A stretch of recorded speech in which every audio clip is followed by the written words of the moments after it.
কিছু শিল্পীর জীবন ফারুকী শেষ করে দিছে। ও মনে করতেছে ও জিতে গেছে, ও জীবনেও জিততে পারবে না। কারণ স্যার বলবো না, স্যার তোকে বলাই যাবে না, স্যার আর চিফ নজরুল 2 টাকার শিল্পী যাদের কোনো দাম নাই, তারাও যেসব কথা, ও মাই গড, কিছু শিল্পীর জীবন ফারুকী শেষ করে দিছে।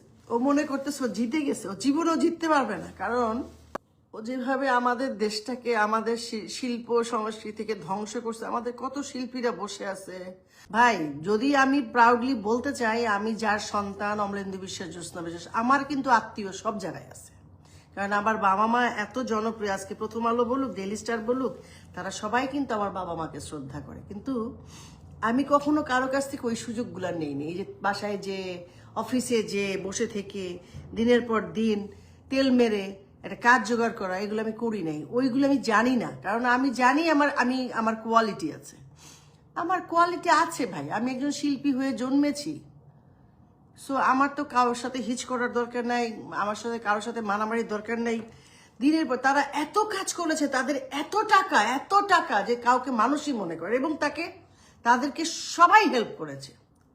দুঃখটা তো এইটাই যে একটা দেশদ্রোহী, একটা কালপ্রিট, একটা অসভ্য, একটা জেনারেশনের জন্য বিপজ্জনক একটা মানুষ, একটা না, এদের মতো সবাই তো, রেজওয়ানা, ফারুকী, আদিলুর রহমান, তারপরে হচ্ছে আমাদের ছাড়, কি নাম, ছাড় না, স্যার বলবো না, স্যার তোকে বলাই যাবে না, স্যার আর চিফ নজরুল এত মিথ্যুক একজন শিক্ষক হয়ে কিভাবে মিথ্যা কথা বলে, দিনের পর দিন মিথ্যা কথা। রিজওয়ানা এত মিথ্যুক, এত দম্ভ, তার এত দম্ভ।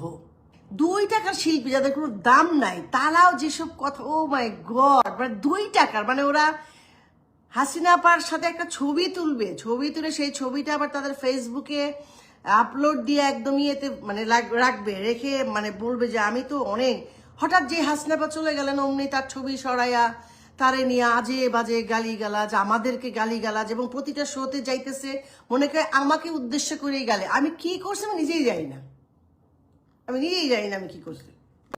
আর এবং যেভাবে আমি আসলাম 6 তারিখে, তো আমি রওনা দিলাম, একটা লোক আমাকে খেতে দিল না, বিশ্বাস করেন।